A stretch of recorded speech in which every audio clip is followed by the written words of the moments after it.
I was looking for my Russian hat, but left that in Las Vegas.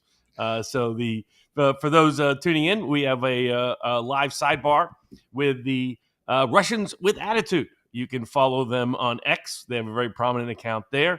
They do podcasts. They do other things as well. The great background. True, I always call them honest to God Ruskies, real Ruskies, true Ruskies, which means East Tennessee just extended a little bit. But really represent and reflect and understand and appreciate the Russian mindset and Russian mentality, which sadly our own president appears to have no understanding of. He doesn't understand even what Russian imports are coming into the United States. Doesn't understand what the casualty numbers are in Ukraine. The disturbing level of lack of understanding of our own president, which is reflective, unfortunately, of the vast mass of the American people who do not understand the perspective of Russia. And if you're one of those people that perceives them as your adversary, then strategic empathy requires you to understand them. Otherwise, you end up like our last Secretary of Defense who got humiliated in a long war, Robert McNamara, in his documentary, The Fog of War, who discovered, to his shock, that the Vietnamese were actually motivated by something other than communism in their conflict, that, in fact, they had a little bit of a problem with people invading their country. That, of course, if you had studied any of Vietnamese history, a region that managed to kick out the Mongols not once, but twice, then you would understand where that mindset came from. So it is important, even if you disapprove of or dislike the current Russian polity or power, to understand the Russian perspective mindset. I, of course, don't happen to have that degree of hostility. I think Trump was right in 2015 when he said, wouldn't we, America, be better off if we got along with Putin? And so part of the process is introduce a very interesting, fun, engaging channel. Whatever you think of their politics, they provide useful and valuable insight, often in a very entertaining manner, but also to provide a broader perspective to an American audience that unfortunately is still mostly illiterate in understanding the rest of the world, thanks to our mainstream media and poor academia. I like the concept of strategic empathy, because even if you don't like someone, it would serve you well in battle and in conflict to understand their tactics. And I say that no judgment here, because I've been listening to RWA, and I actually found them to be mildly critical of the Russian leadership, at least in the 2 episodes that I was listening to. And if they don't have an avatar, I think I might just use this picture. That's a joke. That's from the episode of The Simpsons when Abe Simpson says, my son, he's not a commie. He might be a porn star commie. Okay, but and then Lisa said, I knew that picture of Homer Simpson was going to come back to haunt him. So everybody, if you're watching right now, I'm going to be live at 3 o'clock again today, anyhow, for my daily live stream on Rumble. This is sort of a sidebar that has to be earlier given the time difference, from what I understand. I don't exactly know where they are. I asked ChatGPT, and they said they could be anywhere in the world. But we're going to hear from the perspective of bona fide Russians, I guess. Gentlemen, how goes the battle? Yeah, thank you for inviting us. It's a pleasure to be on your show. And it's no big secret where I am. I say it constantly on our podcast. I live in the capital of Ural Mountains. And Kirill lives in some mainstream area, some stupid city. Please say where you live. Yeah, I live in Moscow. You're one of you is in the Ural Mountains. Yeah, that's me. Yes, that's beautiful. I'm just pulling up pictures of that now. That's beautiful. Are you off? So, if I may ask, I don't want to ask. I'm going to ask questions. If you don't want to answer them, please don't answer them. I see from your avatars, which we see, one of you is Nikolai, the other one is Kirill. Nikolai, yes. You live in the Ural Mountains? Yeah, that's correct. Okay, very cool. And so, gentlemen, if for those who don't know of your channel, they're looking at the avatar from your channel. Tell the people who you are. Yeah, so we're, Russians with Attitude, a podcast launched in late 2020.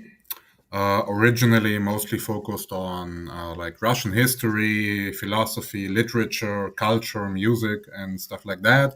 Basically, our goal when we started the podcast was just to tell Western audiences, mostly our friends on Twitter and so on, just some non-mainstream stuff about Russia that they may just not have access to because of the language barrier and so on. And when the war started in 2020, we, well, sort of involuntarily in the beginning became a very large information source for a lot of people because the English language coverage of events, both in Russia, domestic affairs, and of the war, they were quite lacking. And specifically, the Russian perspective was not really well represented.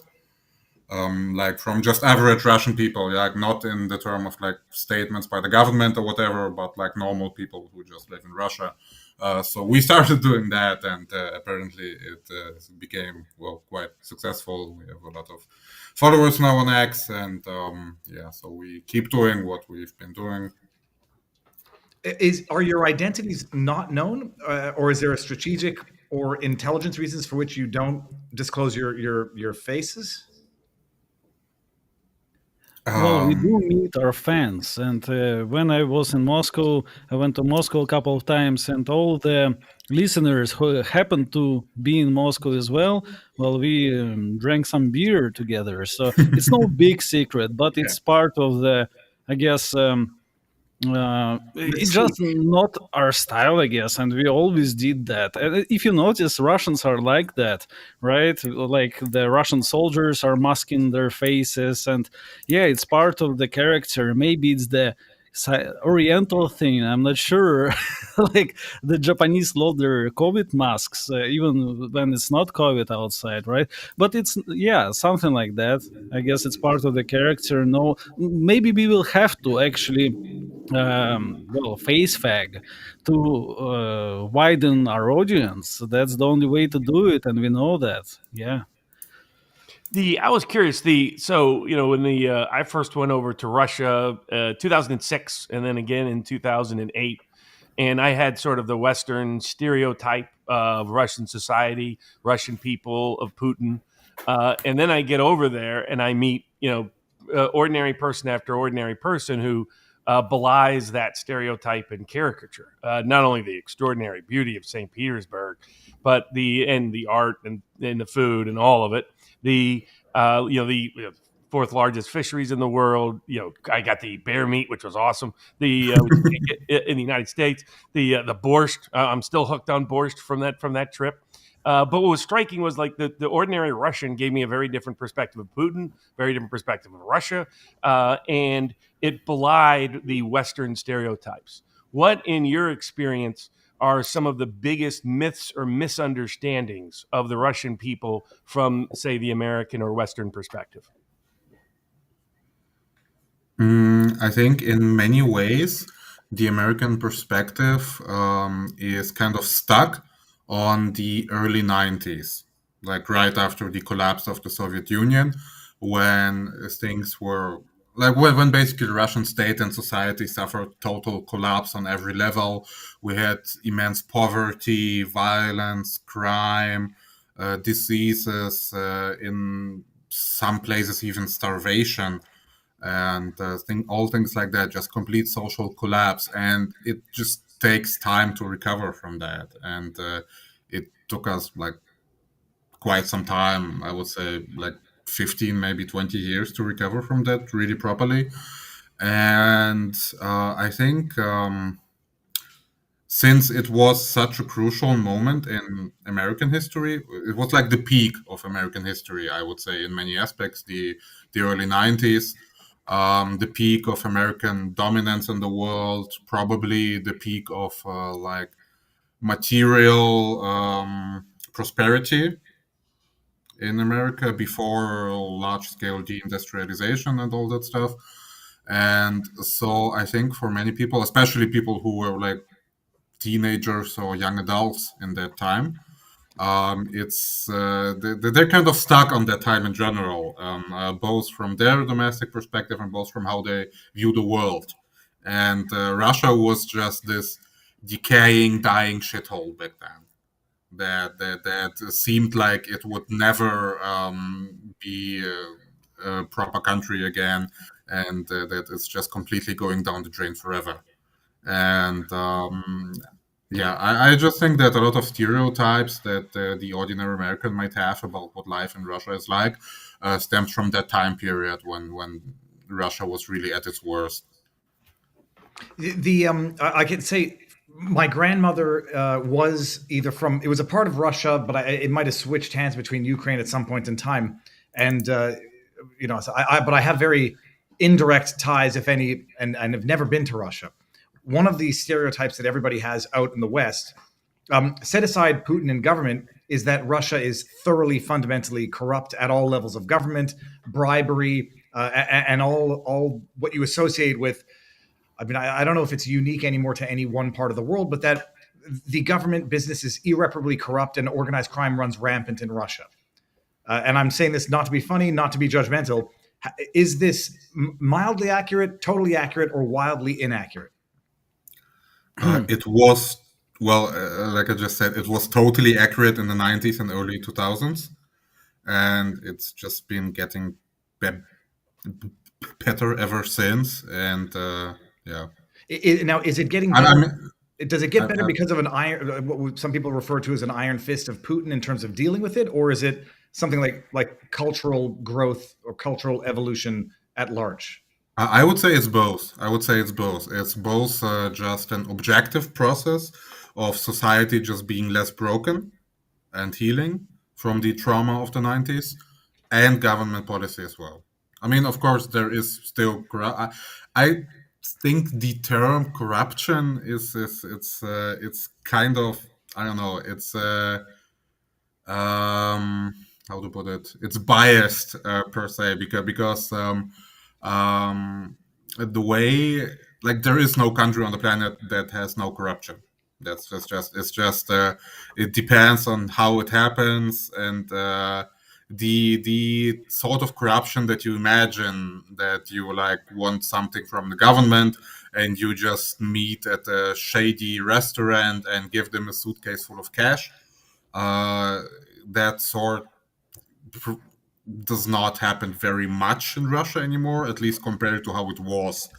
But high-level corruption, of course, it's I think it's just nepotism. I think that happens everywhere. Nepotism, lobbying.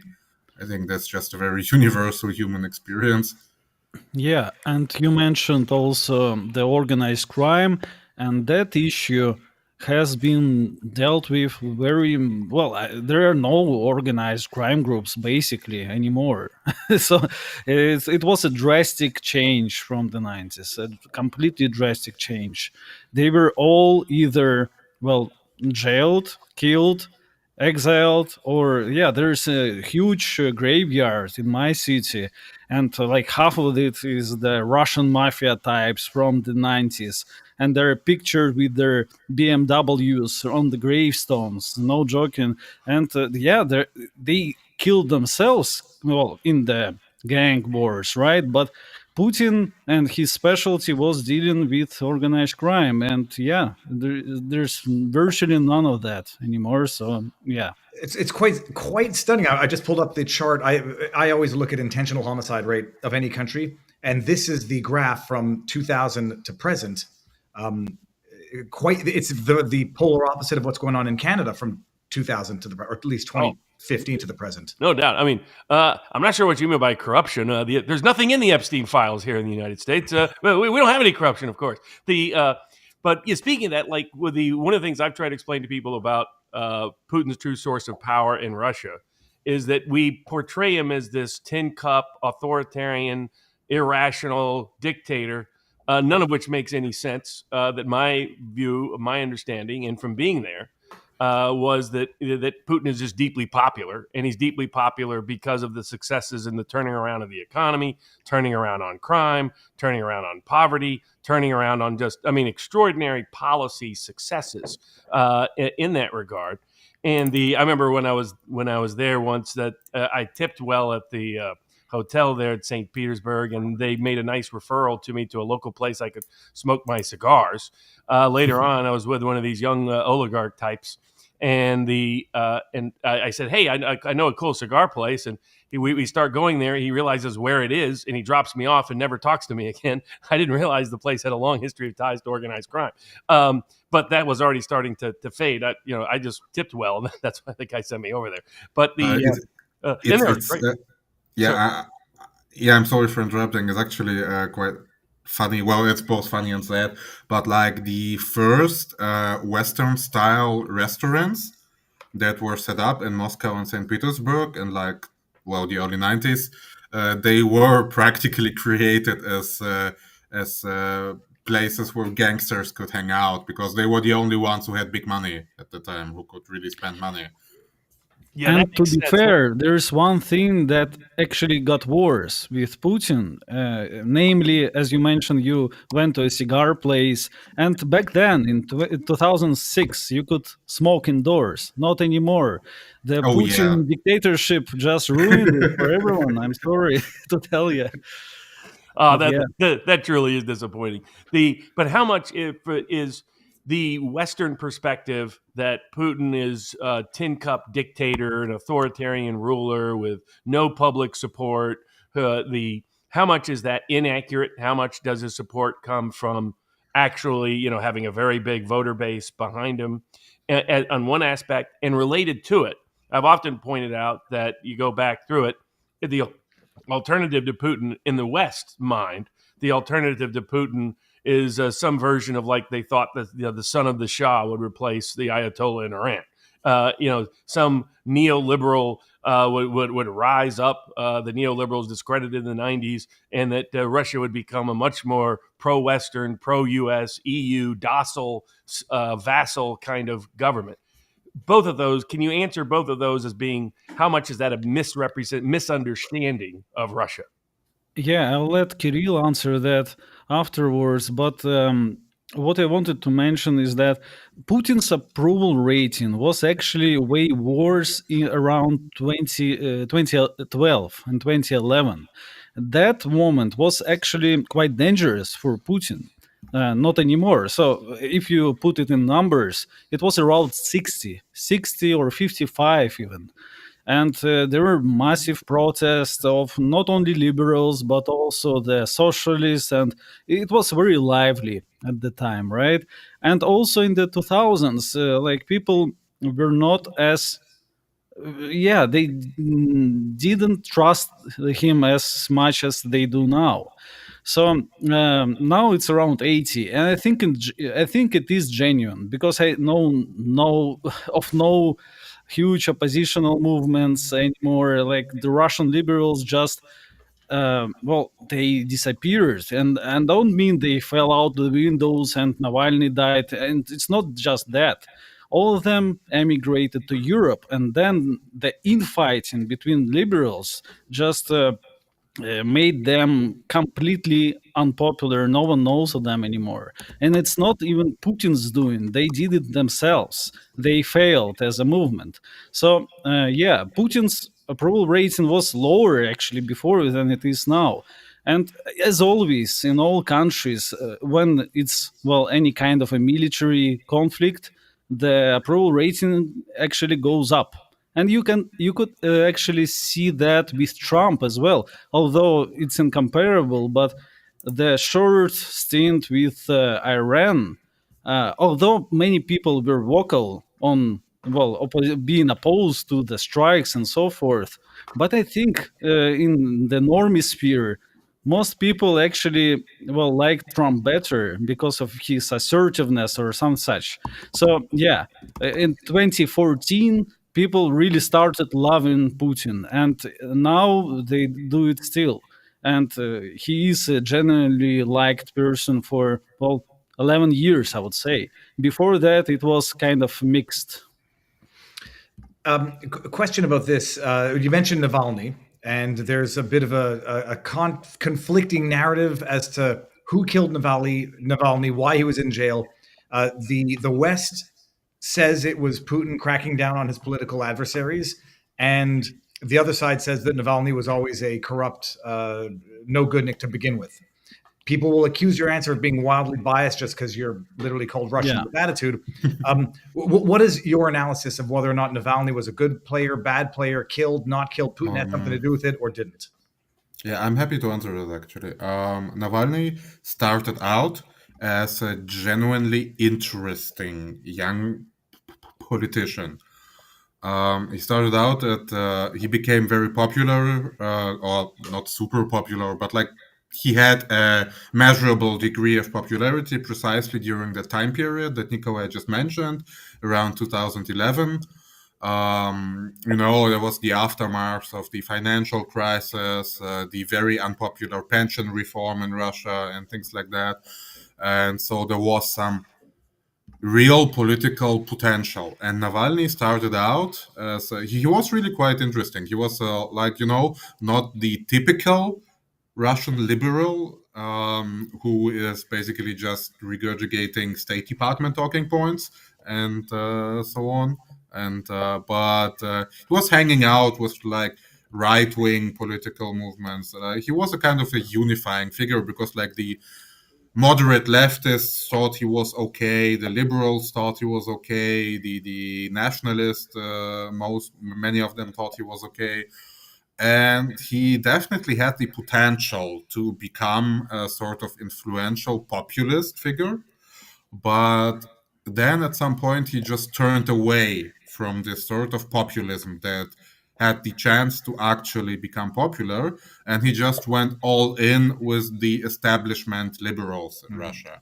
And when we talk about he went to Yale around that time for a year of some kind of program, young leaders, global leaders, some such. You can see it on his Wikipedia page. And then he kind of changed.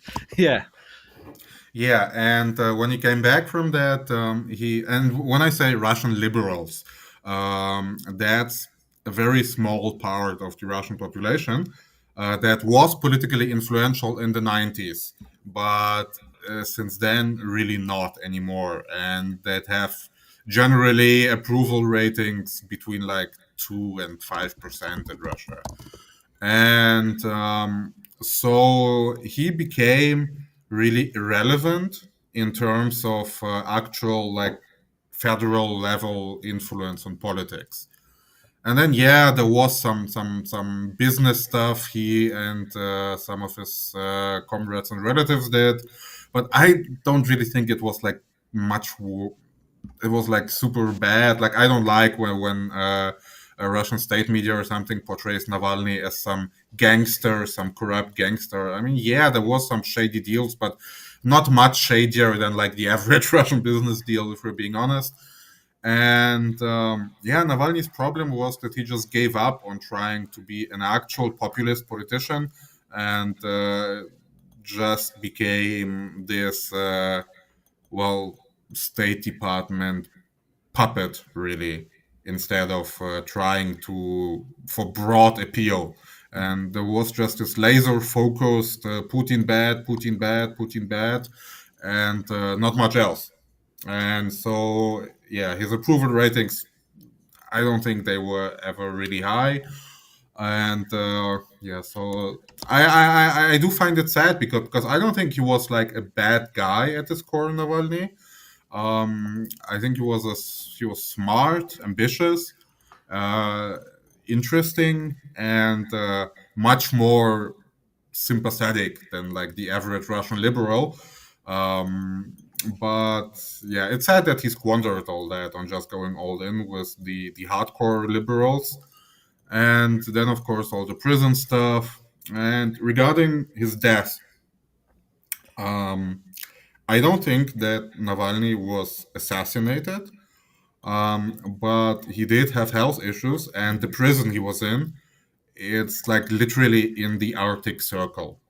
And I don't think that being locked in a concrete box in the Arctic Circle is very good for anyone's health.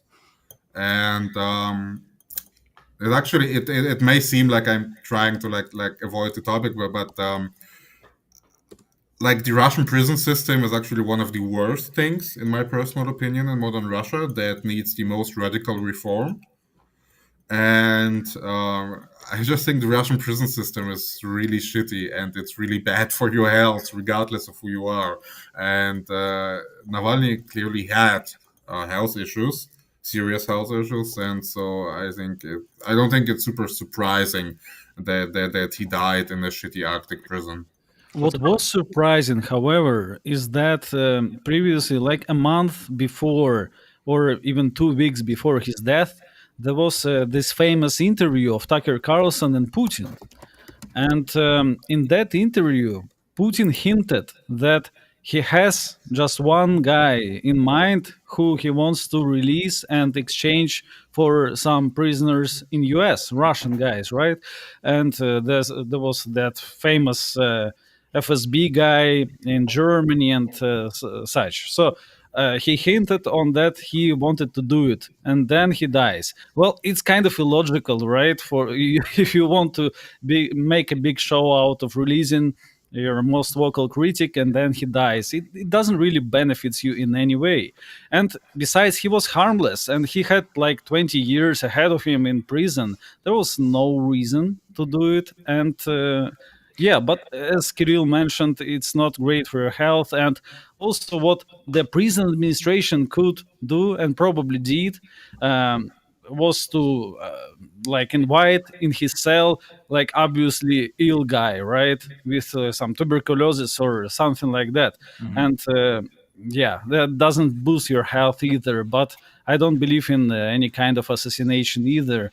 But in general, I think Navalny, yeah, his life was kind of tragic, and he became more delusional with every year, thinking that he's some insanely popular figure and that he could do a revolution via a YouTube video.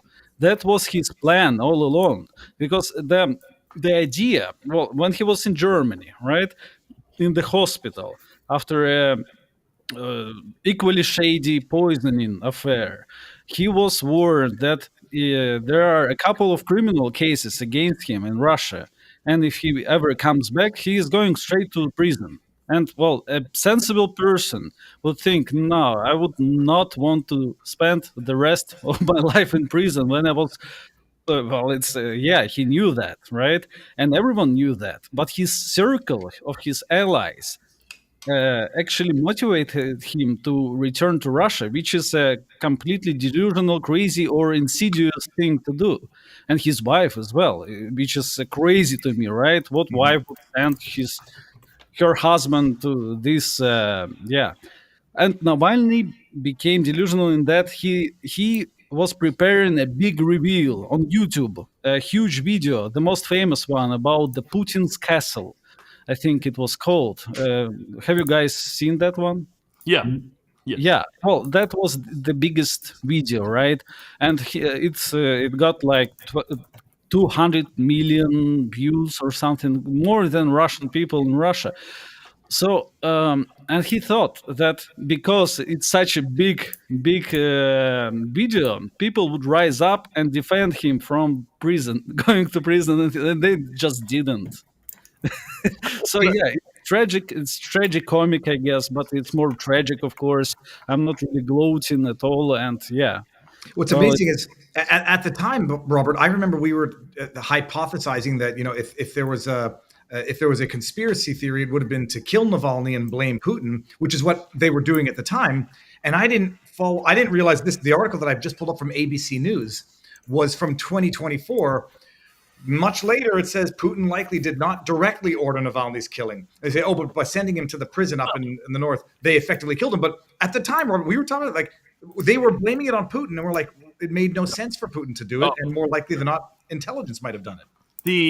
And this is the question I was also going to bridge into this would be the explanation I gave here to people in the States. Would be like if Russia was pretending Lyndon LaRouche was intensely popular in the United States and that he was wrongfully died because he was about to take over the United States because of public demand. That's how kind of laughably absurd it was. But I'm wondering how do Russians perceive this connected? Like another example, like idiots, we passed a law for that criminal fraudster, Bill Browder. who is Yeah. such a hopeless criminal that the anti-Putin Russian documentary maker, when he was making a documentary on him, realized he's a complete scam artist and had to change the whole documentary. We actually, we praise him. We put him on mainstream media here. We pretend this huge criminal is, an honest, ethical businessman whose accountant was murdered by the Russians. Could you explain sort of the Russian perspective on Bill Browder? But in broader context, when Russians see us do these laughably absurd things like pretend Navalny has mass popularity in Russia, pretend Putin is hated in Russia, pretend Bill Browder is this honest, ethical icon, how do Russians perceive that? Does it make us look as laughably absurd as at times I think we should be perceived for those things? I think it I think makes you look aggressive. Like Russians think that not you, of course, but the U.S. government is purposefully lying. Like they know the truth, but they obfuscate it. Maybe it's not the case actually, but as a Russian, I didn't even know that it's such a staple belief that Putin is unpopular in Russia. I have had no idea. I think it's quite clear that he is quite popular. But yeah, please go ahead, Kirill. Browder is a gigantic criminal, and if he lived in the country where he committed his crimes, regardless if that country was Russia, America, or Britain, he would be in prison for life. He is just an actual gangster oligarch who participated in probably in murders as well in the 90s. I mean, that like the stuff that was going on there, it was like he hung around with all these people like Khodorkovsky, who is another mafioso, basically, who would be in prison for life in a normal country. And all these people who got rich in the 90s, they are all criminals. And the way that Putin stabilized the political sphere in Russia is that he basically made an offer to all these oligarch types who looted the country in the 90s.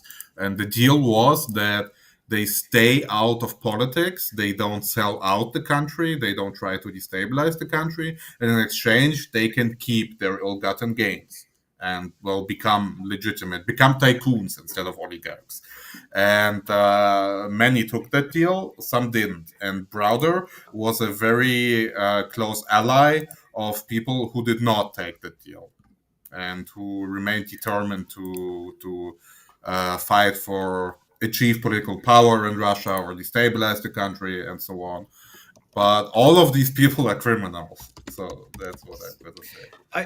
It fleshed this out actually for people. I brought up a chart earlier about Putin's election victories, and he actually had like 60% back in 2000, give or take, and now he's up to 88%, and there was a bit of a dip. People, I think, in the West are not used to seeing that, and I'm skeptical of it as well. When someone gets close to 90% of the vote, I'm inclined to think election fortification. I say that, however, from a perspective of a two-party regime. Same thing in Canada, even though we have 5 parties, where you have liberal, conservative, and no matter who's in power in America, it's going to be 52-48, give or take. And so I think people view the election in foreign countries with a similar perspective, that anything above 60% reeks of corruption because it just wouldn't happen in a two-party system. What are the political parties in Russia to even compete with Putin in the first place? And also subsidiarily, how long Putin can be president forever, right? There's no term limits in Russia. Well, there are term limits, and that's one of the reasons why Medvedev had to intervene. So they were adjusted on the constitutional referendum, right? And I believe it's 6 years. One term is 6 years, and one person can do 2 terms subsequently. I believe it is the case, right? So we will see. And Putin is now within the legal framework of the Russian constitution. There was no giant... Well, you could argue that the referendum was kind of schemy and so forth. But Putin is a legalist, even though he doesn't really want to leave. It's also clear. But as to the parties, I think there is one misconception that Russia is a one-party state, even though there is one major party, the United Russia. But the United Russia doesn't really is not that powerful. It's not the United Russia party that gives the power to Putin. It's the other way around. So without Putin, the United Russia party is nothing, quite literally nothing. So in that sense, it's a no-party state, and in the U.S., it's a two-party or uni-party, however you want to call it. But yeah, understand. And with regards to the percentage of the votes, well, I believe it is genuine and authentic when it comes to these contenders. These contenders, like Zyuganov from the Communist Party, he's no more popular than 20%, never was. And Zhirinovsky as well, although I was a big fan of Zhirinovsky from my childhood, but yeah, the guy never had a chance to actually win on any fair elections because of many reasons. And the other question is that the Russian government does not allow genuinely popular figures to enter the elections. Well, partly yes, but if the only popular figure really was Navalny, as we discussed, and Navalny was allowed to participate in the Moscow mayoral election of 2014 or something like that, where it was very clean. They really made a point to show that Navalny is not as popular as he claims to be, and he did get substantial amount of votes, like 35% or 30%. But in the end, he still lost to Sobyanin, and he did not become the mayor. And I believe it is also quite true that he didn't have any more. But when it comes to the access to the television, yeah, it is not. It is quite rigged for oppositional figures, I would say, and that's the only thing that stands out. Like, yeah, oppositional figures are not allowed freely on the Russian television. But another thing is that at this point there are really no such figures. Yeah, No such figures at all that people know about. And speaking of which, the other thing I was going to bridge into is the perception in the West that has long been propagated is that they could basically return to the 90s if they could just get rid of Putin. That they could, their goal of breaking up Russia, raping and ravaging Russia. They have the same goals with China in the West. They want they kind of like Israel with its perceived adversaries. They want chaos. They want broken up countries. They want nothing strong, nothing centralized that can compete or conflict. But it's, I remember the election when, there was, closer, if you will, when Putin first came in, and the alternatives was an ultra-nationalist general. You mentioned Zhirinovsky, who I think I was introduced to doing an ad from his shower, which I was like, that's fascinating. But his whole sort of populist, I recognized it within the American populist political tradition, which there was a Russian populism tradition at points in Russia going back a century or so. But in the Communist Party. But could you explain that from a Russian perspective, Putin is actually more on what would be called the liberal side of the equation? I think you guys have described him as almost autist in his belief in the rule of law in these Western traditions. Yeah. Can you explain that what the real alternative in Russia is much more hardcore than Putin, and why Putin is, from the Russian perspective, actually more Western than many of them would like? I think the legal autism thing is a personal touch, not a political view. But I think if you were to compare Putin really in terms of political views and political action, the closest comparison would be, like 1970s, 1980s moderate conservative Christian Democrats in Western Europe. Like something like the CDU in Germany back then, the conservatives in France, like something like that. Like really moderate European conservative with a heavy liberal touch. And yeah, so the alternatives, I mean, we could look at like the Russian parliament, though I would mostly conceive of the parties, I would, as, you know, like pressure groups, maybe, and not as political parties as such. But the main one is like the largest is, of course, the Communist Party, which really is mostly like, you know, a party for old people. It's like it's the political platform of the Russian Communist Party is can basically be summed up as I liked being 20 years old, and let's make everything the way it was when I was 20 years old. Because obviously the world is always perfect when you're 20, and it's always much better when you're 20 than when you're 70. And I think I would conceptualize the Russian Communist Party most of all as the party of like boomer nostalgia, and it does not have any serious young figureheads. Its political platform is really weird and has a lot of mutually exclusive stuff and so on. And yeah. After that, you have like the so-called the Just Russia Party, which is basically the economic populist, is I think the term that you would use for that. It also proposes some like measures that could be described as economically left-wing, but it's mostly a populist approach to like the economy, and yeah, just being more populist in general. I would generally say that like the average voter, like the median voter in Russia, is a bit of an economic populist, a bit of a slightly left-wing economic populist on economic stuff, and like socially conservative. So, Yeah, that's what I was going to ask. Oh, sorry, Viva, but No, go for it. one follow up.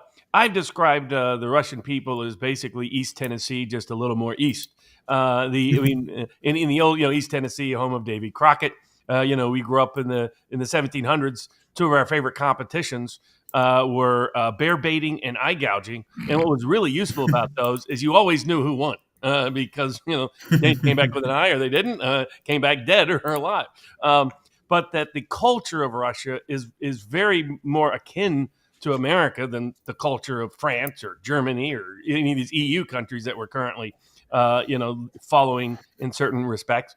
How much is that accurate in the sense that it's a really, like how you just described the politics, economically populist, socially conservative?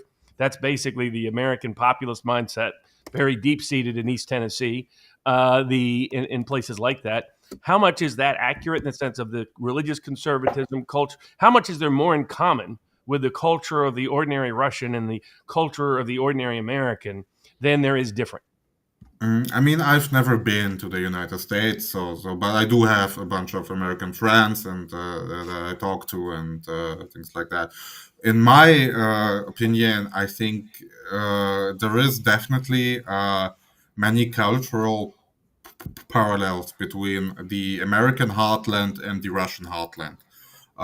It's like a population that I know that loves guns, loves trucks, are generally conservative and such. I think those are quite similar and would, I don't know, get along if they met in real life. I think we have to actually. It might be a hard segue into the current war with Ukraine because you talk about what's going on in Russia. I've got to like we here in the West, Russia's losing the war, losing hundreds of thousands of men. Does the average Russian on the street even feel or appreciate that they're at war right now? Right now, more than at the beginning of the war. At the beginning of the war, the Russian government really did everything in its power to create the impression that nothing is going on, that it's business as usual. Then, of course, when the Ukrainians started to mass mobilize and inflicted a defeat on the Russian army in the autumn of 22. And Russia started mobilizing as well, started recruiting volunteers en masse and offering them a lot of money. And since then, of course, the war became much more real, because before that, it was really only the professional soldiers who were already in the army at that time and a few volunteers. And then it became apparent that the Russian government needs the inputs from like the Russian society. It needs people to volunteer for the army. It needs people to go work in military industry and such. And that's when it became more apparent. It's still, for example, here in Moscow where I live, like on a usual day, you don't like go outside and see anything that would tell you that there's a war going on, other than maybe recruitment posters. Like that's the one thing that became quite ubiquitous. You have recruitment posters on every corner now. But other than that, really not much. I mean, it's different, of course. The closer you get to the actual front lines, there are more drone attacks and things like that, and more often. And the drones don't reach Moscow very often. So you say recruitment posters. Is there conscription in Russia right now? There's always conscription in Russia. So basically, you have mandatory military service that when you turn 18, unless you have a good reason not to, like medical, you're studying at university or whatever, you go serve in the army for a year. But these conscripts who are doing their mandatory military service are not used in the war, and it's specifically forbidden by a special decree from Putin to use them in the war, because that would be, I think, socially not very accepted in Russia. I mean, more so, it's a trauma, I think, from the first Chechen war back in '94, when these conscripts were used when Russia didn't have a professional army yet. It was all conscripts, and having many thousands 18-year-olds who are there against their will dying is just it's really bad for society. And so conscripts are not used in the special military operation, but only professional soldiers who signed a contract, basically volunteered. And these 300,000 mobilized people. So there was one large-scale conscription in that period of the autumn of 22, when 300,000 people were drafted. Basically, people who already completed their mandatory military service at some point. When they leave the army, they join the reserves. And so they were basically reservists who were called up. But since September 22, no one was drafted into the war against. There were only two mandatory military service. Yes. The estimates that the West circulates is 250,000 dead. And so, I mean, I guess the only objective question to establish that is, like, does everybody know somebody in Russia who has died in this war? No, definitely not. Okay. I mean, that's at least my personal impression. Thankfully, I know a lot of my friends are in the war. I know a lot of people who are in the war. Thankfully, I have not. I was not forced to grieve many times. So yeah, I mean, it's definitely not like everyone knows someone who died in the war. That's not the case. Absolutely. Speaking of which, the perception that our dear president has here in the United States, that's been given by General Kellogg and some others, Secretary Rubio amongst them, is that the Ukrainian war is deeply unpopular in Russia, that the Russians lost over 114,000 people in just 2025. Ukraine has only lost 8,000 and a few missing. That basically it's the reverse. In other words, that my understanding of the facts on the ground is This is a war of attrition, deep battle policy that Russia helped originate a century ago. That Russia has dominance, escalatory dominance, and battleground dominance, and professional soldier dominance.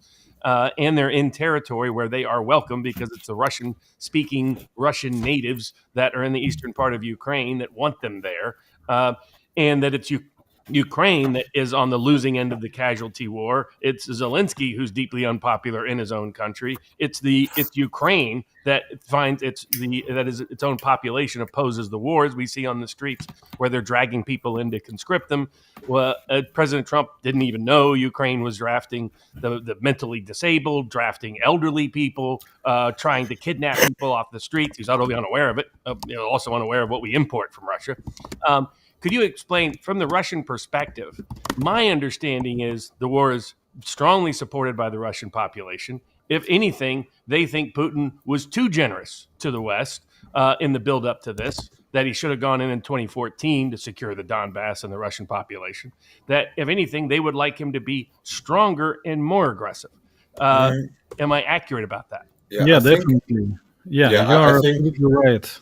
Yeah, go ahead, Kirill. Yeah, I think public sentiment doesn't have to make sense and be logical, right?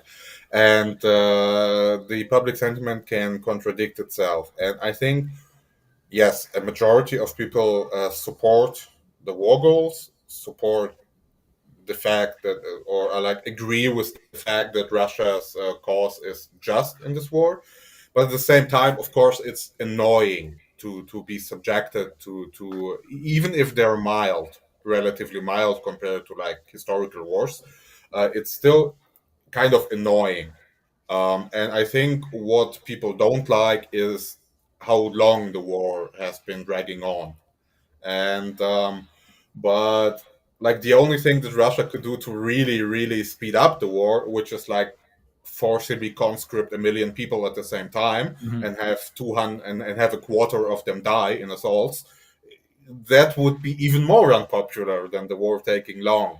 So it's overall there is a bit of fatigue, I think, at this point, but it's not it's a bit hard to put into words. I think people the people who are the most annoyed, they think that there is some sort of secret win the war button that Putin is just not pressing for whatever reason, and that's because of the fatigue and I'm bringing this up here, and everybody, don't hold anybody to the AI overviews. It's just the easiest, immediate answer. My understanding is that there were rumors, allegations of North Korean soldiers either being recruited or fighting alongside Russia.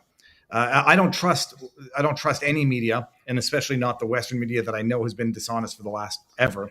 Do you guys know of this? Is there any? Yes. So this in 24, I think, or 23, I don't really remember. Russia signed a military treaty with North Korea, a treaty of alliance, like a full treaty of military alliance that has a clause that you come to the defense of someone else when they're attacked. And then the North Koreans did offer to send soldiers to fight in Kursk region. So basically, the old Russian region that is not part of the new regions that were incorporated into Russia, but old Russian territory where the Ukrainians invaded exactly 1 year ago, actually, exactly 1 year, on August 6, 24. And by, I think, December or so, or January, there were some North Korean units who participated in the liberation of Kursk region, specifically only on old Russian territory, because again, Russia is very legalistic about these things, and so they did participate. I mean, it's a win-win kind of, because Russia has more manpower, the North Koreans learn something about modern warfare and get invaluable experience. And the numbers were quite limited. I think it was around 1,500 or so. Okay. A number of them were killed, of course, but that was not hidden or anything. Like, North Koreans were present at the Victory Day parade this year in Russia. There was video of the North Korean government receiving the coffins back of their soldiers who were killed in Kursk region. There's a monument being built in Kursk region to the North Koreans who came to our aid. I mean, most people conceptualize that as like an ally coming to our aid in liberating a region that was occupied by the enemy. Mhm. It's of course debatable how fair you think that is and everything, but that's how I think most people conceptualize. It's not like yeah, it's a win-win, because for the Koreans it's quite sensible as well to receive some experience in how modern wars are fought, and yeah. I was just thinking, if I'm North Korean and I see this as my only chance to actually escape North Korea, either I don't know if they're able to defect. I don't know where an ethnic North Korean could blend in Russia. But if I wanted to escape North Korea, I mean, you might flip the coin on that one. I don't. Go ahead. I don't think that. So as far as I know, I mean, I've heard that from people who have like first or second hand contact with the North Korean soldiers who were there. But of course, it's second hand knowledge. But as far as I'm aware, the people who came were all volunteers specifically for this mission. So it's not like some random military unit was sent. They gathered volunteers and then sent them all together, and they were all like already people from elite North Korean military units. Okay. And I would presume that those have a relatively high social status in North Korea anyway, and would be less inclined to defect. Yeah, we had an interview with a Scottish volunteer, our latest podcast episode, and he was very well. He bemoaned that he had to leave his Kursk positions because the Koreans took over, because it was such a comfy place for him, and he had to be sent back to Donbass. That's yeah. So yeah, it is definitely public knowledge for quite some time now. Yeah. In sort of the end game analysis for Ukraine, without going like full Putin, let's start in 783. There's a perception here in the United States that is feeding into the policy, and I think the perceptions are wrong, and it's leading to poor policy choices by the president currently. And that perception is Russia's losing the war, Russia's massive casualties, Russian opinion is unpopular towards the war, Putin is hated in the country, Russia's economy is on the verge of collapsing. All of that, those are false narratives. And that for Russia, this is existential. For the Russian people, it's existential. Not only the NATO threat, but defending and protecting Russian people, Russian culture, Russian history in the Russian part of Ukraine. And that for Russia, the only successful outcome will be to at least protect and incorporate the Donbass region in Crimea and the 4 provinces that have already voted to join Russia. That will be a minimum requirement. And that any belief that Russia could practically or politically accept going back to pre-2022, to letting Ukraine take back, or even pre-2014, let Ukraine take back Crimea, let Ukraine take back all of eastern Ukraine. That is never going to happen. What's your sense of what's realistic, what's attainable and achievable as an outcome, what's acceptable to Russians as an outcome in this war? I think, the basic conditions that Russia demands for a ceasefire, for an immediate ceasefire, have not changed in more than a year. I think it was June 24 when Putin held a speech in which he outlined the condition, and they have never changed since then. Over all the rounds of negotiations with Ukraine, with America, they have never changed. It's the regions that have voted to join the Russian Federation remain, are internationally recognized as part of the Russian Federation, and sort of like mild regime change in the Ukraine with like having elections, lifting the bans on pro-Russian political parties and organizations, lifting restrictions on the Ukrainian Orthodox Church, uh, banning neo-Nazi organizations, disbanding neo-Nazi militias, and limits on what sort of weapons the Ukrainian army can have. So basically nothing that could threaten Russian territory. Those are like the basic things, and these are the basic Russian demands, and they have not changed in over a year. I think Russian.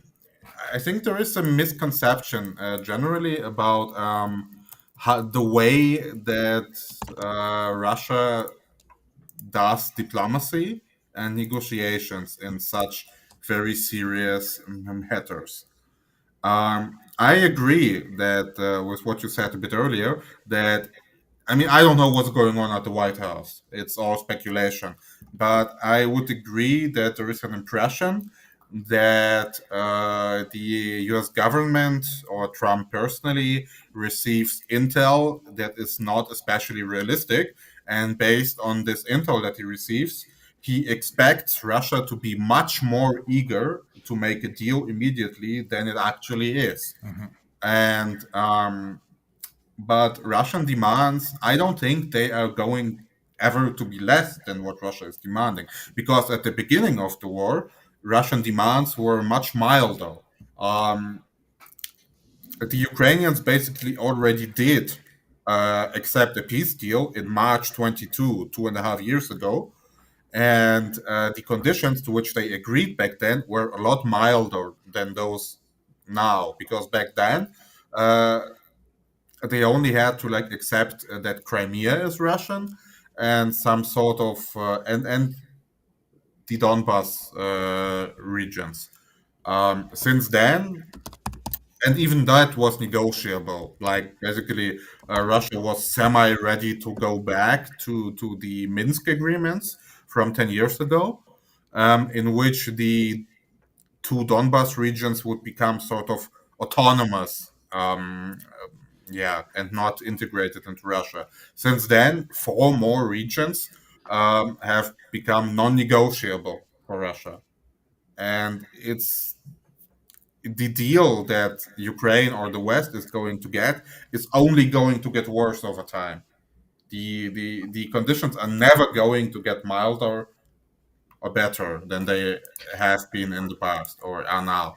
And yeah, I mean that's basically what happened at the last one of the last meetings in Istanbul between the Ukrainian and Russian uh, delegations, where apparently, according to media from both sides, at some point the Russian delegation was so fed up with how stubborn the Ukrainian delegation was that the Ukrainians basically said that they would never accept under any conditions that the four regions go to Russia. And then apparently the Russian delegation got up and said that next time it would be more regions that they would have to accept, not less, and just left the room.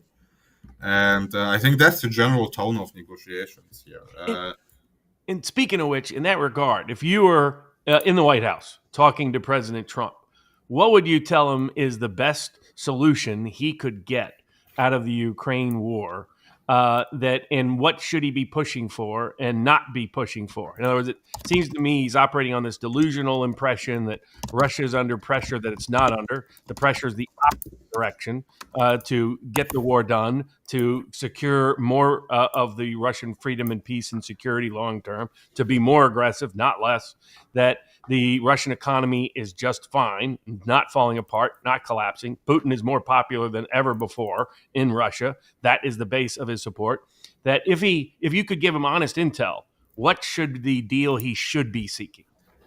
I don't think it's up to Intel as such, but it's a deeper problem of America fearing losing its hegemon status, basically, and they don't see any face-saving exit from it because they did invest a lot, right? And if they just stop supplying Ukraine with weapons, they understand that Russia is going to win and very quick.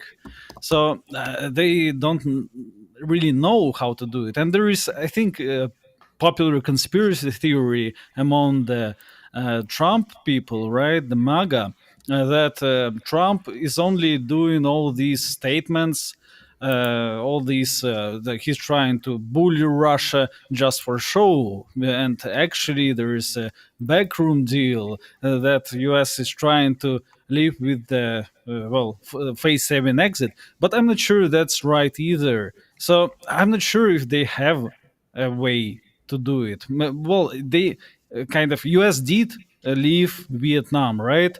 And well, nothing really happened. It wasn't its reputation wasn't destroyed. So yeah, the only advice would be to I guess prepare for that and prepare itself so that US is not actually losing any exceptional hegemon status just because they stopped giving away billions of dollars and all the weapons to Ukraine. But at the same time, I'm not sure they're exactly hurting doing that, right? So it's beneficial for the military-industrial complex. I'm not sure what advice to give him, honestly, but I would say that it was very yeah, it was kind of underwhelming, and the my biggest contention with Trump is the false hopes that people had, especially the Americans. Who I know some people who earnestly believe that Trump is going to be a force for good, right, in the Ukraine conflict, and he sounded as much. But yeah, in the end, he's kind of worse for that because he gave all these false hopes to people, and Kamala didn't, right, and Biden didn't. He kind of knew what to expect from them, and instead of this back and forth of him insulting Zelensky and then caressing him the next day. It's kind of a schizoid feature, and they do seem to be enjoying that. I'm not sure. A question I had here. I mean, out in the West, at first nobody knew of the bio research facilities in Ukraine. Then people discovered them and said, "Oh, it's a conspiracy theory. Oh, they exist, but they're only research and not chemical development plants, whatever." The knowledge of Russians, like Russians who are reasonably informed and educated, is it a known fact what the West has been doing in Ukraine for the last, I'd say, better part of a decade plus? The Biolabs thing, it's kind of a weird story because I mean there definitely were American biolabs in the Ukraine, as much has been admitted by the US as well. We don't really know very much about what was going on there. The Russian government has published a few documents about some cursory bioweapon related research, but like no real, I think, smoking guns either. I mean, I don't think it's the biolabs were ever that important. It's just one more aspect. I mean, there was a lot of stuff that the US has been doing in Ukraine. Like one of the things that is not really public knowledge, for example, or not really talked about much, is that not just the US, but European nations as well, they paid Kiev to dump their nuclear waste in the Donbass in abandoned mines. And so in a lot of places, like the groundwater is now very dangerous. But that's just not public. No one ever talks about. No one cares about that. And there's a lot of stuff like that has been going on. And it's just the Ukraine was just a very comfy place to do all that stuff because of low state capacity, high corruption, the government generally depending on the US for a lot of things. So they could just do whatever they wanted. Like, for example, give a great no-show job to the president's son. And or back then he was Secretary of State. It's actually really funny, that whole Hunter Biden Burisma story, because in the US, I think no one really talked about that before the last presidential election. And so 10 years after it actually happened. And it's funny, no one cared about it for a decade. And there's a lot of stuff like that just is not important enough for people to be talking about. And I think the biolabs, I think it was brought up in Russian media so much because it was on everyone's mind after the whole COVID thing. And so it was a powerful propaganda point. And while it is clear that there were sketchy biological research facilities run by the US in Ukraine, I don't think that it was some sort of really gigantic conspiracy or smoking gun. It was just, the US ran that, they ran research in China as well. And it's just what they can, it's just stuff that they can do in other places that they can't do in the US because of laws. Yeah, speaking of which, in the broader, Trump, Putin early on talked about Ukraine being brothers. Went back to what he perceived as outside forces, going all the way back to the Polish-Lithuanian Empire, trying to turn Ukrainians against the Russian population. The Ukraine, of course, literally means borderlands in the language. Can you describe how the Russian perspective is of what could be perceived within Russia as kind of a betrayal by the Ukrainian population due to Western corruption? That, going all the way back to the end of World War II, we bring Bandera into, put him in Germany. The Russians paid him back a little bit later in Germany, but the Ukrainian Nazis were so bad. Even the Nazis were disgusted by what they did. The German Nazis were like, whoa, it's too much. But we employed a lot of those people, and then after the Cold War, we really start. George Soros, Ukraine is his favorite project. There's multiple color revolutions. There's multiple efforts to basically use Ukraine as a wedge against Russia, while, as you guys describe it, this cesspool and honeypot of everything deep state corruption, biolabs, human trafficking, money laundering, nuclear waste dumping, all of that. That's why you see the latest Ukrainian general with his Lamborghini at the Monaco casinos. For the Russian people, this whole project in Ukraine that's now been arguably almost a century in the making, but definitely decades in the making in its modern form, rewriting Bandera's history, where you see a Ukrainian soccer match this weekend, football is described around the world, where they're doing the Nazi salute, and the Western press is trying to pretend otherwise. Every time they do an interview with a Ukrainian official and he's got a Bandera Nazi photo behind him, they're trying to, whitewash it out of there. How much of it the Russian people do they see it is an irreplaceable a break what the sort of the Eastern Slav Ukrainian brother in terms of going forward? Do they see it as a betrayal? Do they blame the Ukrainian politicians and oligarchs, or do they blame more of the Western corruption? How do you perceive all of that? I think at first Russians first and foremost blamed the Soviet rulers, especially Gorbachev and Yeltsin, because they allowed this to happen by Bielorussia Accords. Basically, there was no need for Ukraine to become an independent state. There was no enormous pressure by the Ukrainian groups. No one actually wanted it. So that was the initial sin and unforgivable mistake, really, that inevitably led to what we're having right now. So if in any case, without Putin, the war was inevitable, basically. And because Ukraine became a splinter independent state, of course, it was an easy target for the West to meddle and to intervene. So the initial mistake and crime and sin was upon the Gorbachev and Yeltsin, especially Gorbachev, because, we will not go into there, and we will cover that in some future historical episode. But as to the brotherhood question, of course, in the 90s and 2000s, it was not only the brothers, it was indistinguishable, really. There was a border intact, but people just ignored it. And we were surprised that, they're border guards. How come? What happened? And that happened. And people were ignoring this reality for the longest time, to up until 2022, basically, people were either saying that we are brothers or we are literally the same and nothing is happening, but it was ignoring parts of the reality of the which was unfathomably broken because the border became very real, not only on the physical side but also the mental border. Russians did not change much since the 90s, apart from the, well, yeah, the criminal rates, crime rates, homicide rates, all that dropped. But identity wise, Russians remained the same. Ukrainians changed quite a lot. They changed their language, for one, which is quite interesting for a nation to do in such a short period of time.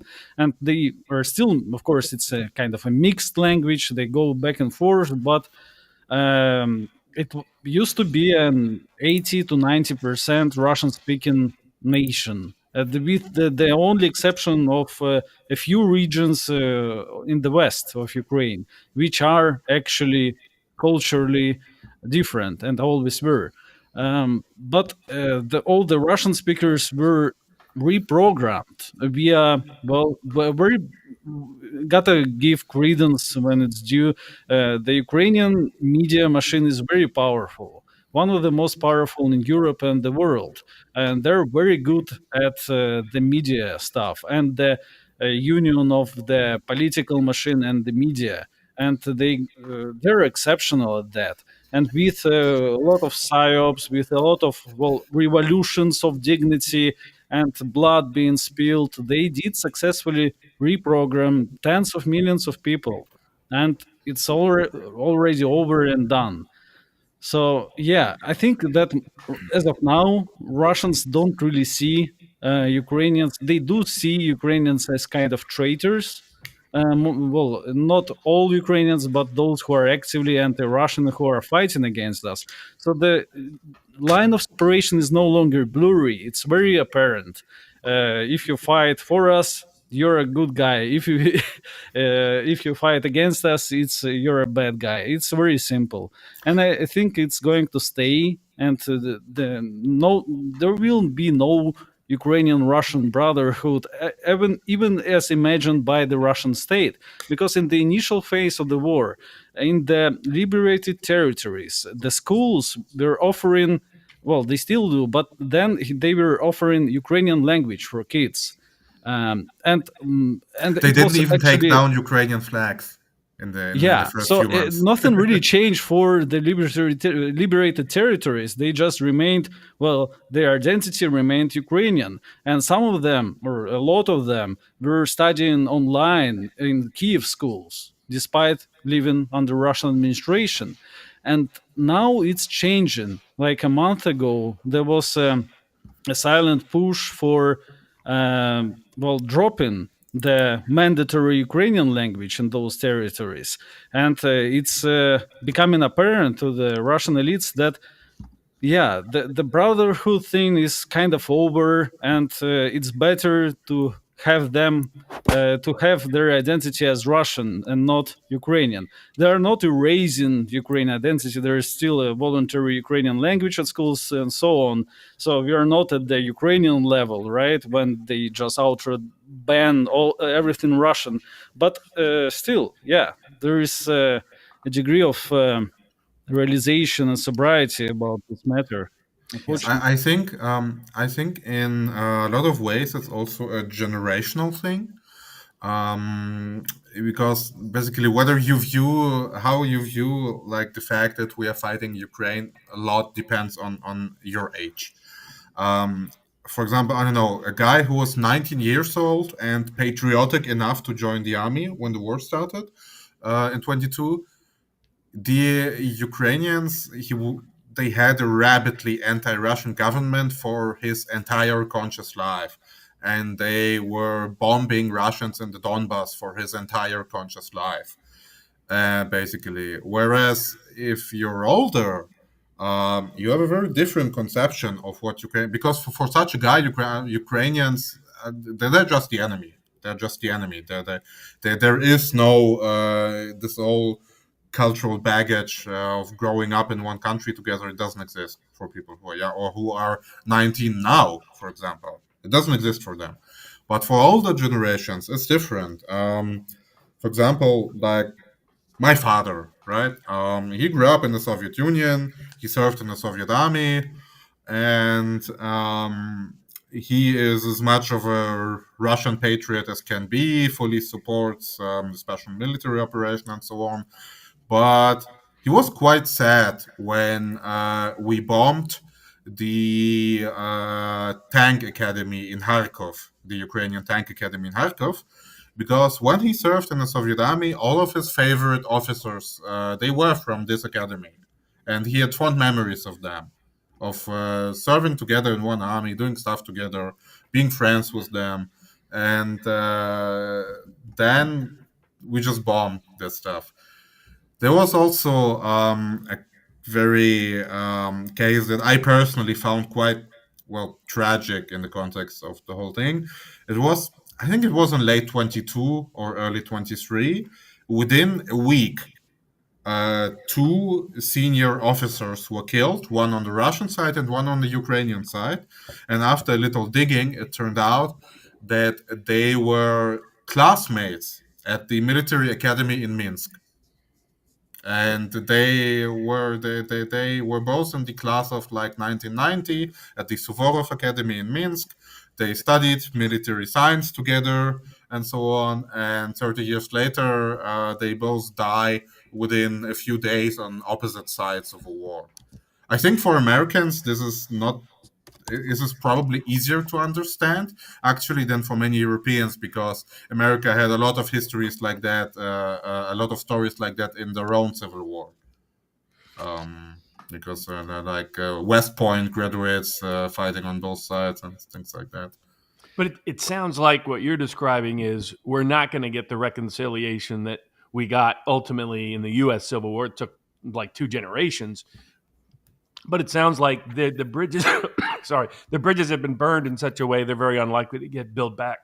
I think the main problem is, that entire idea of a brotherly people or a brotherly nation. I think it's bullshit. I think it's a Soviet communist propaganda term that doesn't have any meaning. That there is no such thing as a brotherly nation, and the conceptualization of Ukrainians as a separate nation that is brotherly to Russians, it's stupid. It doesn't work. Real life doesn't work like that. There are people in the country called Ukraine who are Russians, and they are going to be just fine living in Russia under Russian administration. And people who self-identify so much as Ukrainians that they would not be fine with living in Russia, who are the majority in some parts of the Ukraine, I don't think that Russia is interested in taking over those parts, because why? What's the point? So that was actually one of the chat has a number of F Russia and F Ukraine, and one person said this guy sounds like he wants to take over all of Ukraine.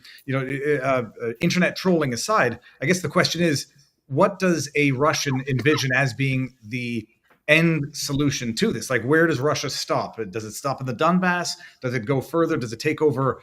I don't know, all of Ukraine? I don't think that's feasible. But like, what is the ideal end goal of what Russia aspires to gain out of this war? Well, there's a historical region that is called New Russia, Novorossiya in Russian. And it's basically comprises 8 regions of what is generally considered to be Ukraine. 4 of those are already under Russian control. And this is an area historically that was empty. It was the were like nomadic Turkic peoples living there doing slave raids into Eastern Europe, but it was not settled, and it was settled by Russians in the 18th century, and the regions of that comprise New Russia, that I think would be a logical endpoint. They don't have to perfectly match the administrative borders that exist now, I think you can be more granular than that. But parts of that, I think, especially the city of Odessa. I think the city of Odessa is like the measure by which I personally would assess whether the war was successful or not. But if I may, actually, because Yes. Corn Pop over on CommuTube made the comment I was just about to say. Russia basically wants to control the sea and landlock Ukraine. I mean, I don't know what the Kremlin wants. We can only it's a So it's a reasonable it's a reasonable. I think it's reasonable. I think it's very reasonable to assume that the cities of Nikolaev and Odessa and at least parts of the region are among Russia's ultimate war goals. I think that's very reasonable to assume. And the city of Odessa especially has a lot of like emotional meaning to a lot of Russians because it's a very Russian city. It has never been Ukrainian speaking. It has never been any sort of Ukrainian nationalist hotspot. There was the infamous Odessa massacre in 2014 when 50 people were burned alive by Ukrainian neo-Nazis in Odessa. Many Russians have been to Odessa because it's a very popular holiday destination. I have personal connections to Odessa as well, and I think it would be symbolically, emotionally, as well as strategically make perfect sense for Russia to want to be in control of Odessa by the time this is over. Mm-hmm. Yeah, I have a sort of a rando historical question because you guys do great history on your podcast and channels. And then a fundamental question about the Russian economy. When I was over in Russia, I mean, I once went to Ukraine briefly, was on an Aeroflot flight, and the plane stopped before it even got to the full airport. I was in the first class section, and the oligarch next to me hopped off, and he had his own like private car to pick him up right off the commercial. I was like, I got to figure out what this deal is. But the one of the stories I heard was that Odessa was populated with like all these beautiful women because Peter the Great wanted to make sure that the Russian sailors had a motivation to go to Odessa to set up a port on the Black Sea. I have no idea. Urban legend or not, but I was curious about, does that explain the extraordinary beauty of some of the Ukrainian women, which unfortunately right now are being forced into brothels throughout Western Europe thanks to the human trafficking of the Soros crowd. But one, just I was curious about whether that's just urban legend or not. And the second is one of the big fundamental myths that of the propaganda we keep getting in the West is the Russian economy is just about to collapse. It's just about to implode. That, the Kissinger said, control food, you control countries, control fuel, you control continents. Well, Russia controls its own food and its own fuel, and increasingly is industrializing the way Trump is trying to do in the United States that allows it to scale up military industrial production very fast, much faster than was predicted in the West. What is the state of the Russian economy from the perspective of the ordinary person? Is it on the verge of collapse? Is it doing pretty solid? Is it doing much better than expected? So those two questions. Well, regarding Odessa, Odessa was founded half a century after Peter the Great died, so it was not him who could have done that. It was actually founded by a woman, by Empress Catherine the Great. So I don't know if she had the strategic insight to populate it with attractive women. But it is true, though. It is true. It is true. It is incredible because, well, you can say that all Russian women or most of them, Ukrainian women, are hot, but Odessa is exceptional in that department. It is true. It stands out. It's true. It's true. I don't know the specific reason for that. And regarding the economy, I think it's the Russian economy is doing extraordinarily better than anyone expected it would do when the war started. After the sanctions hit, I think including inside Russia, including the Russian government didn't expect the Russian economy to weather the sanctions as well as it did, would be my impression. I have never. I feel so stupid. I did not know that Odessa was world renowned. I just pulled up a random montage of Odessa women. I'm a married man, so that part of my brain. It's also I am also a married man, and my wife is from Odessa. Actually. All right, that's wild. Gentlemen, I got one totally random question. Sure. I was friends with a Russian. I'm good friends with a Russian who actually was from. Come on, the place where they send everybody. Not Siberia? Siberia, yeah, sorry. Granddad's from Siberia, and I don't remember if it was her or somebody else. Someone told me in Russia, it is common knowledge that America never reached the moon landing, that it was faked in order to bankrupt Russia, and that everybody in Russia knows this to be the case. Is that is that crazy conspiracy theory, or is that idea prevalent in Russia? It is a crazy conspiracy theory, and crazy conspiracy theories are quite popular in Russia. But I don't think that's something a majority of people believe. Okay. In terms of the war, I actually sorry to interrupt, but actually, I thought it never made sense to me, because if the Soviet Union had known that the moon landing was fake, then why not go public with that knowledge? Because publicly, the Soviet Union congratulated America on the successful moon landing, and then it would have been like the biggest propaganda win in half a century to publicize the knowledge that it was fake. So it just doesn't make any sense. The people who believe with that, right, that US never been on the moon, they say that it was a hidden deal because USSR faked Gagarin reaching space, and America was within conspiracy. They were conspiring together. So yeah, it's tit for tat. But yeah, let's now go into there. Militarily, watching this conflict as sort of one of the first major ground wars of this kind in Europe for quite a while, which has had its long history of ground wars. But looking at what's happened from a battle perspective, whether it's the employment of deep, a battle of attrition policy, the expanded use of drone warfare, the way mercenaries and volunteers have sometimes been incorporated into professional soldier units, the old Soviet lines of fortification that actually has helped Ukraine up till now that may be about to collapse. What's been both reinforcing and surprising and learning from just a military perspective about this conflict? I mean, it is the probably most major lesson, the major lesson that can be somewhat abstracted from this war is that for decades now, military experts, analysts, HQs all over the world, military academies in every developed country have been predicting that the future of warfare is that you don't need a lot of men, you don't need a lot of vehicles, tanks, guns, whatever. You just need robots and very small special forces units. And that was the assumption that really the mainstream of military theory for the last 30 years or so has been, that in the future of 21st century warfare, you don't need a lot of people. You just need the technology. And that has been squarely disproven, I believe, with both Ukraine and Russia switching away from the brigade system that was initially kind of, I guess, you could call it a NATO innovation.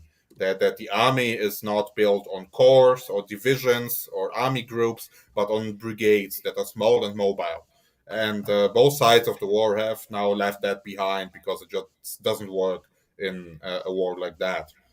And as many drones as you have, as sophisticated as they are, as many robots you have or whatnot, you still need grunts with rifles on the ground to actually hold territory. It doesn't work without them.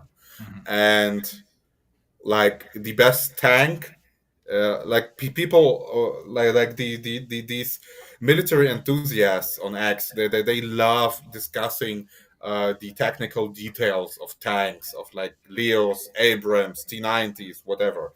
But it literally doesn't matter, because all these details, they would matter in a theoretical tank against tank battle. And for 3.5 years, we have seen like 5 of those on camera, of really tank against tank engagements. So it Let really doesn't me matter. interject real Yeah, quick. of I'm course. sorry, Kirill, but yeah, Hmm. Kirill is great at this stuff, and he promised to do a 2-hour show of him talking about autistic military theater.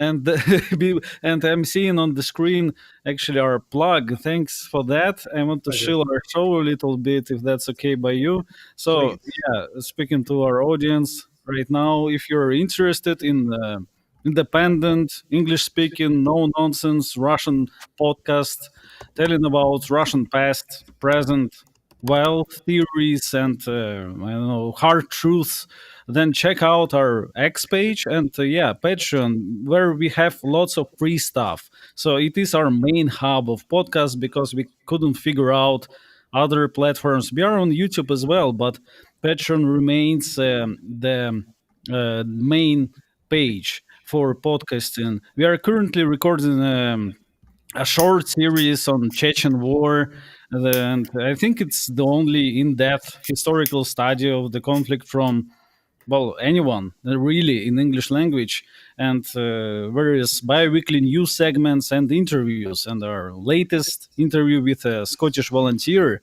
a disillusioned Scottish volunteer within the Russian army, was very gritty, maybe too real, maybe we scared away our turbo patriots of Russia. I'm not sure, but yeah, there's lots of stuff. And if you're interested in Russian affairs, give it a look.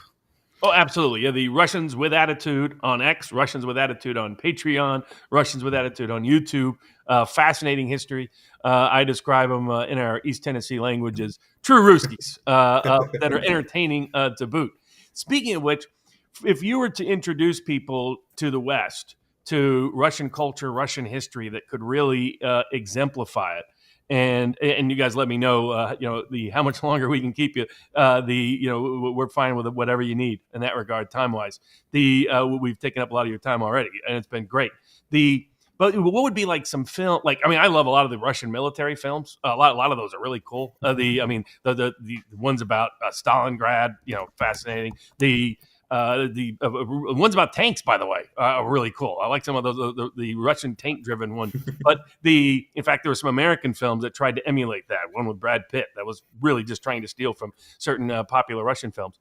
But are there certain like Russian films or Russian books or Russian music? Of course, you've got a very deep, long cultural history that you would say if you want to get a sense of Russia today or a sense of Russia's mindset writ large. Are there any particular films or books or music that you would direct people to? Yes, I think there is one movie that a majority of Russians would recommend in response to that question, and that's the 1997 movie called Browder, Brat in Russian. I think it's really sort of I don't even know. It's like the deepest portrayal, I think, of the general Russian mindset in the guise of a 90s gangster movie. And if I remember correctly, the full movie is on YouTube with English subtitles. So yeah, I think Brother is the one I would recommend first of all. Maybe Nikolai has another idea. Oh, I think Well, he's yeah. if you're not talking about everything, there's well too many Russian great composers to pick from. I really like Rachmaninoff, but yeah, you probably all know about this. As to the well, yeah, start with the Russian canon because Brat is good and all, but it's too 90s coded, right? And it might scare away some people. It's not high culture enough. It's No, great, that is not. but yeah, start with the Russian canon. Okay, if, Uh, if, if, if we talk high culture, then one movie I like to recommend is the 2002 movie Russian Ark. yeah, It's basically about it's more of a high culture thing. It's basically about a guy walking through the Winter Palace in St. Petersburg, and like a reflection on 300 years of Russian history, really, of What would through through that image. It's a really great movie, Russian Ark. It's very aesthetic, and I think it's in terms of if we talk about like serious high culture, then that is what would be my recommendation. Amazing, gentlemen. Did I have one last question? I don't think I did. What is your streaming schedule like for those who want to tune in? Oh, unfortunately, we don't have one. We're a bit disorganized by nature. So, we will try to fix that. But in general, just check out our updates on Twitter and Telegram as well as a backup. And that's it. That's all I can say, I guess. Actually, totally forgot. There's super chats and tipped questions. USA Now from our community says, "I'll never use Patreon. What other platforms have they tried?" I'm gonna propose not Patreon, locals. So we'll see what we can do with locals. Get the team set up there. We have Gumroad as well for those who hate Patreon, and it's a funny thing about Patreon. Although it is like big tech, right? And we had thousands upon thousands of reports, as you might imagine, by certain people and certain activists, but they didn't do anything. I guess they love money more than the complainers. Well, so it's great in that department. But if you hate it, we have a Gumroad as well, and we have free stuff on our YouTube. Not all of it, like 50% maybe, but still check that out. And Spotify as well. Yeah, we've got from Ginger Ninja, who asks, what was Navalny arrested for? What was he actually guilty of? And did things go through a legitimate judicial process? Right. Well, he was arrested for. There were two criminal cases. They're a bit boring and convoluted, but they are not political in nature. They are concerned. One of them was political. I think the latest one was political. Yeah, there were two normal criminal cases. The third one was political, but it was the first initial. Criminal cases were centered around his business and how they actually scammed a French company, funnily enough. It was international kind of. I'm not saying, he's that big of a scammer. Probably most of the Russian businessmen did similar things. And some of them don't get punished for it. And the reason why they dig that dirt, because he had it. And of course, it's take it as you want. But I think it was a pretty clear-cut case he did. And there was one other criminal case, actually semi-political, with him. So there was he had a friend who was a governor of Nizhny Novgorod, and he moved there in Nizhny Novgorod to be an advisor to this guy, Nikita Belykh, his name was. So this guy was a liberal governor of Nizhny Novgorod. And it was a big thing that, liberals are in power, great. They're trying to march through the system, something like that. And Navalny and his team and Gaidar, the daughter of Gaidar, the 90s guy, they all went to help him. But the problem was there was a huge corruption deal with the forest. So forest being a national property was cut down, and the money went straight to the Nikita Belykh's pocket, and also Navalny. Well, that happened. So, and I believe it was completely real, and he just made some money on this side hustle, cutting down forest in Nizhny Novgorod. It's not as dramatic, but it is what it is. I think in US, he would probably be in prison for decades for that too. So it's not that different. And speaking of the, in terms of this was sort of my last question in this regard, and then Viva will get to any remaining super chats. When I was in Russia, I was going around and I was smiling at everybody. and they looked at me like they were scared. Yeah. And I talked to my Russian friend, and she was like, "There's only two people who smile at strangers in Russia: tourists and crazy people, and they're praying that you're a tourist." The How much of that is still culturally phenomenon, and how much of that has really shifted as time from the Soviet Union, the Tsar's days have distanced? Yeah, I think it does change. It is changing in a way. So it's Especially in the interesting, right? service industry, especially in the Yeah, yeah. service industry. The service industry is big one. So the problem of the Soviet Union, and I've seen some chat message: "Are you a communist?" No, we are not communists. We're good Orthodox Christian boys. So anyway, the problem of Soviet Union was that the service industry really sucked. People had no incentive to be nice to the customers. Why bother? You're not making any profits, right? None of them. You can be rude. It's actually advantageous to be rude, to scare them away. Go away, people, right? And that really ruined the customers and public relations and stuff like that. No incentive to be nice to people. It's all advantageous to be rude. And when capitalism arrived, of course, it's changed quite a lot. And up to yeah, and we have become Americanized in a good way in this department. But I'm seeing actually in the last few years that the like American norms of smiling to customers, it's a bit fading away at some banks. They're not as nice as they used to be pre SMO. Let me say that it's negligible. Like it's nothing like the Soviet Union, but it's still yeah, there is some room for improvement, and it carries over to the general populace. We're not smiling everywhere like Americans, and probably never will because of the climactical or other reasons, right? But yes, people generally became more friendly, I would say. Well, outwardly they were friendly as well in the Soviet times as well, but they had no reason to do it to strangers. And now it's changing, but we are kind of stuck right in the middle between like the Soviet experience and the, I guess, American norms. But maybe in the US it's also changing, I'm not sure. That's very. I never even thought of that. Like when it's communist-based economy, you have no incentive to provide good service or be polite about Yeah, it.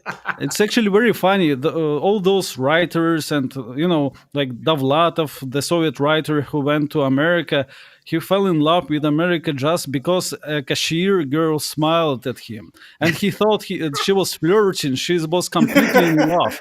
He was disappointed like half a year in. Apparently, they don't care about him, just like in the Soviet Union. But they were very nice, and it was disarming for a lot of like dissidents. Yeah. Very cool. Nathan Danner over on Rumble, CommuTube says, I've been listening to Alexander Solzhenitsyn's book, 200 Years Together. Has anyone read it? And Eugene Hong said, how do Russia's NCO Corps compare to the West? What's the NCO Corps? Non-commissioned officers, he means, I guess. It's a big, complicated question. I mean, we can talk about it if this is interesting. There is this stereotype in American military circles that Russia does not have non-commissioned officers for some reason. It's just the system is different from the American systems. Like we don't have that many people who stay NCOs their entire life. Yeah, I mean, we have NCO ranks, we have junior sergeants, sergeants, senior sergeants, staff sergeants, and we have the rank of praporshchik, which is probably something like drill sergeant would be in America. And Russian NCO Corps has both conscripts and contract soldiers, and of course, in recent decades, mostly contract soldiers. I guess there is less of an emphasis on, Western militaries are big on like leadership training and leadership development and all those almost corporate type things in their NCO Corps, and Russia has less of that. And but yeah, I guess that there are some differences, but they're not dramatic. I would say it's just kind of I don't know, a weird stereotype that I've often heard from American ex-military or military that Russia does not have non-commissioned officers. This will be the last question before we exit. Remember, everybody, Russians with Attitude on X, Russians with Attitude on Patreon, Russians with Attitude on YouTube, other places you can follow them. Great historical analysis, great contemporary analysis with some entertainment kicked in. The sort of a bifurcated question. One is just generally, do you think there's hope for a Russia-America détente in the future, even if not in the near short term? Is that opportunity still available for Trump to balance out relations between the U.S. and Russia, to realign our interest with U.S. and Russia, or for the time being, has that ship sailed? And I've always been curious. I've seen the video. Do Russians really work out with bears? Do you want to take this one, Nikolai? Which one? The bear one? The first one. Yeah, I've seen. As to the bear stuff, my wife's relative actually owns a bear, not a joke, even 2 bears. So it's kind of true. It's kind of true. But then again, he lives in taiga, in very remote area. In the cities, we unfortunately don't. But as to the U.S.-Russia relations, in general, I think that American model is based on behaviorism, right? The carrot and the stick, and that's the problem. Because when they don't see any advantage in being nice, right, with Russia, they will not go through it. It doesn't matter Trump or no Trump. If you remove Marco Rubio and put another guy in, it almost never changes anything, because they need to understand that the friendship with Russia will actually benefit us, and how, and being hostile to Russia will actually hurt us, and that's the problem. I guess that's why Trump does not see an advantage in actually building normal relations. And I think Trump is a bad actor for it, because he has too many Russian baggage from the start, right? He was kind of linked to Russia dirty narrative, which was faked, as we now know, and we always knew that. But it doesn't matter. Because half of the America, it seems that they are still, especially the Democrats, they are still under suspicion of that. Yeah, Trump is actually a Putin spy. Well, there's no way to grow from that. It depends on the Ukraine being disadvantageous and being involved in the Ukraine conflict, being majorly hurting U.S. And when it happens, it is entirely possible, because it's artificial in many ways. There is no argument for why we should be enemies. There used to be one before, communism and capitalism and whatnot. Now it's gone, and they have to manufacture reasons. I think it's inevitable, but I'm not sure what's the time frame and what kind of. I think it will be better when the boomer generation kind of goes out of power, maybe both in Russia and the US, because the Cold War baggage will be gone, and then we can actually talk like normal human beings. But that's maybe too optimistic. And it depends also on the freedom of speech and freedom of internet in all of the countries involved.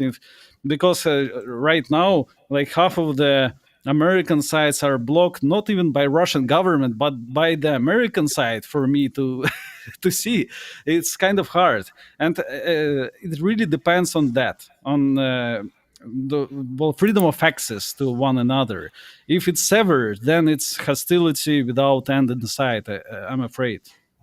Amazing. I'm going to bring this one up because we have a new member, Robert. Uncensored News has subscribed to us on Locals. Gentlemen, first of all, I'm going to go raid Tucker Carlson, who's live now. Did I not hit the raid? I'm going to do raid /raid Tucker Carlson. We'll see if he's still live. Did I just put he might not be live anymore. Well, we're going to go raid whoever's on. I'm going to raid somebody on Rumble. Gentlemen, all of your links are in the pinned comment. Give us a second. We'll say our proper goodbyes once I figure out how to Thank you do very much for inviting us. Yeah. Great. Yeah, thanks. It's been a great show. Great education, great learning. That for those of us that see this as a better geopolitical relationship long term, it's critical to get valuable information. For those that are are still think Russia's the Soviet Union, at least you can learn something about someone that you perceive as an adversary. Either way. Very beneficial, I think, to the American public, American audience, and recommend Russians with Attitude on X, on Patreon, on YouTube. You'll learn a lot. You'll get very valuable intel and information from whichever political perspective you may come from. And may we all have a little more peace and prosperity in the world going forward. Gentlemen, I'm hearing multiple voices. We've rated someone who's talking about Howard Stern. So go in the chat there. Russians with Attitude, their links are all up there. Everyone, thank you. I'll be live in 1 hour talking about what's going on in Canada. Everyone, peace out. Godspeed. See